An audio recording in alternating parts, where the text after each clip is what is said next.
sit today. They're on their third day of the strike. Their demands include the structure of performance bonuses and consultation on the security vetting of staff. Well, for more on the ongoing strike, our reporter Bulelani Phillip is there. Bulelani, good afternoon to you. So the effects of the strike certainly disrupting Parliament's schedule. We've seen now 4 committee meetings suspended. Good afternoon to you, Natasha. As you cross to me, I can confirm that several committee meetings had to be cancelled because the striking workers were going around at all these venues, singing freedom songs and trying to, disturb them or bring them to a halt. But as you cross to me now, it's quite a high-intensity moment. As you know, the public order police have been called in to try and disperse this crowd. You'll recall that, parliamentary staff are designated as, essential services, meaning that they can't protest, particularly inside this protest.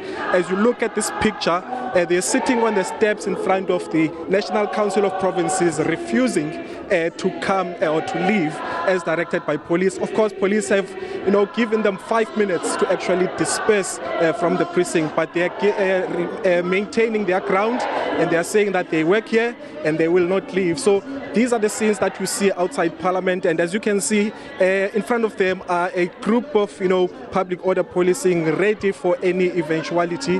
We're not sure whether they are going to actually enforce an interdict that is apparently in place that prohibits any action of industrial action inside the precinct of Parliament. So these are the scenes that you are seeing inside Parliament as the workers are refusing to leave. Okay, Bulelani, you mentioned briefly there that interdict which has been invoked against staff members. Just tell us a bit more about what this means. Well, the interdict was sought by Parliament back in 2010 when similar protests were witnessed here inside the Parliament. And therefore, what they are saying is that that particular interdict still applies even 5 years later, because the ruling then was saying that no protest is allowed inside Parliament, or that at that time, particularly even going forward. So what they are saying is that they are threatening to actually use that particular interdict to actually try and disperse these workers of Parliament who are protesting here. But of course, as the workers you see in picture, they are refusing, sitting down and singing the national anthem. And Bulelani, is there any word on negotiations around their demands?